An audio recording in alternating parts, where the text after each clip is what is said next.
Hello, welcome back to another video. Got my good workout hair on, got my good workout clothes on, barefoot outside. I want to start off by saying you don't need to look perfect. You also don't need to be outside. I like to work out outside because I feel like I get a bit more oxygen, kind of more bang for your buck, like the trees with the oxygen and stuff. Another thing, before you work out, hydrate yourself. You want to be drinking a lot of water before, a little bit during, and a lot after your workout. The reason for this is that your cells need to be hydrated, obviously. Way more fundamental than just being hydrated, because when you sweat, you lose hydration. When your cells are dehydrated, they shrink a lot, kind of like a sponge, and they get dry, they get almost brittle, harder to stretch out. If you leave Play-Doh out for a long time and it gets all dry and you can't work with it, then it starts to crumble apart. Kind of like that, I guess, except you're not going to crumble apart. You know what I mean? It's important to stay hydrated. Water also helps bring more nutrients to the blood. Your sweat is high 90% water. Blood is in the high 90% water, blood plasma. Brain's got to be hydrated, your muscles got to be hydrated, your fascia's got to be hydrated. Everything in your body depends so much on water. Next to oxygen, it is the most important thing for humans to survive. Next to oxygen, obviously. So, hydration, number one thing before you even start working out. Before you start your day, you should have a big cup of water first thing in the morning. Whether you're working out or not, you should drink more water. And also consider where else you could get your water. You don't need to just drink all this water, because you also need electrolytes, and that can be found in food.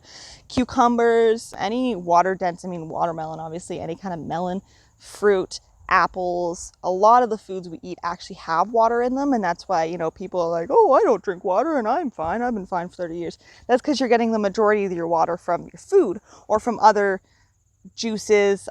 Even coffee has a certain amount of water in it. I know it's a diuretic, but it does have water in it. It's hot bean water, basically. Consider where you're getting your water and how much more you need to drink. It is really good to have a big cup of water first thing in the morning. Hydrate the bod. So I am going to show you guys the workout that I like to do, the one that I do the most frequently other than yoga. Anyways, we're going to focus on lengthening the muscles and bringing a lot of consciousness to the areas that we're working out, which is going to be as we're incorporating in each movement as much of the body as we can, realistically, without overdoing ourselves. The reason I don't focus on high intensity workouts, I've never liked high intensity workouts. Sometimes I'll get a lot of energy and I'll feel like doing it. But now that I am taking care of the house and the garden and the kid and trying to, do a bunch of things with my life, I don't have the energy or the time to put towards a high intensity workout. Also, I don't really stand to benefit from it too much. Yeah, I could get all swole, but I have no need to be extraordinarily strong. Movement is the most important thing for me. Getting nutrient dense and oxygenated blood to my tissues is my most important thing. Also, flexibility is very important for me personally. I like to feel like I can stretch a lot. So yeah, let's get started. Okay, so what I'm starting with here is just some toe stretches and some ankle stretches. I like to really focus on working bottom up when I'm doing my workouts. So I will kind of just rotate my ankles and then really stretch my toes out and make sure that I'm focusing on lengthening the muscles as much as I can. I try to write my name with cursive almost after I do a couple like back and forth. And this will help foster a good foundation in my posture as I'm doing my workout. And of course, while I'm doing this, I'm still focusing on my breath and kind of doing the movements with my breath for the most part as I go.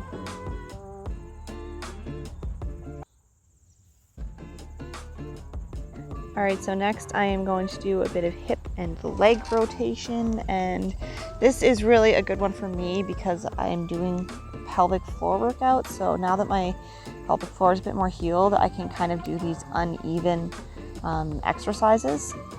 And when I'm doing them, I'm really focusing on the leg that's on the ground. As much as I focus on lengthening the muscles of the leg that I'm lifting up, I'm really focusing on balancing with the hip that's on the ground, and that's the leg that's kind of getting a good workout. And then after, I just kind of put my leg behind me and stretch it out the front of my hip. And trust me, after pulling your leg forward and lifting it up like that, stretching your leg straight back feels so good on the hips. Next is squats. Everybody loves squats, and I am not just focusing on the squatting deep, I'm also focusing on when I stand back up, I go on my tippy toes and I stretch my arms out and knit my shoulder blades back.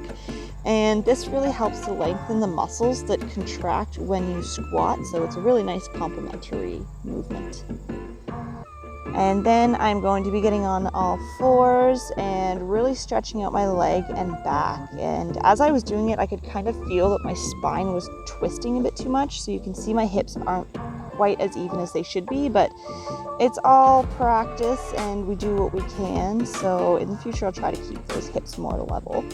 And then I will finish by doing a nice deep squat, and this feels so good on my hips. I love squatting. And then I'll do a little bit of rotation, open up the hips a bit more, and that's a nice easing out of the workout. Now, the whole point of this isn't to make you feel super sore. You shouldn't come out at the end of this workout and feel super out of breath. It's really a gentle, easy way of getting movement and oxygen and consciousness into the body. I hope this helped you guys, or at least you found it entertaining or something. If you want to see more fitness videos, let me know. It doesn't always need to be perfect, and it doesn't need to be super intense. It doesn't need to look pretty. It really doesn't.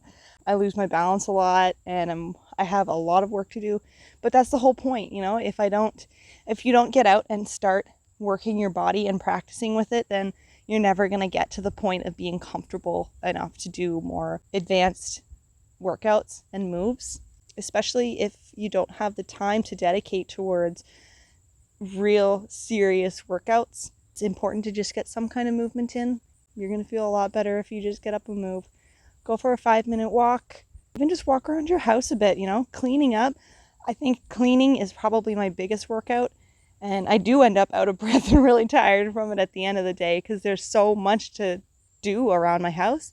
Especially when I have the baby on my chest, that definitely adds an extra 18 pounds of weight to carry around. Just move, just get up and move for a bit, walk around. Even if you can't move, if you're completely stuck, paralyzed, whatever, breathe. If you can breathe, which I hope you can. If you can't breathe, then you're probably not watching this, you're probably not alive right now.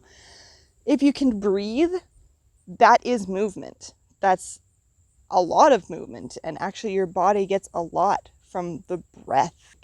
I think we really underestimate how important breathing is for us. Get out and move, go for a walk, rest, don't quit.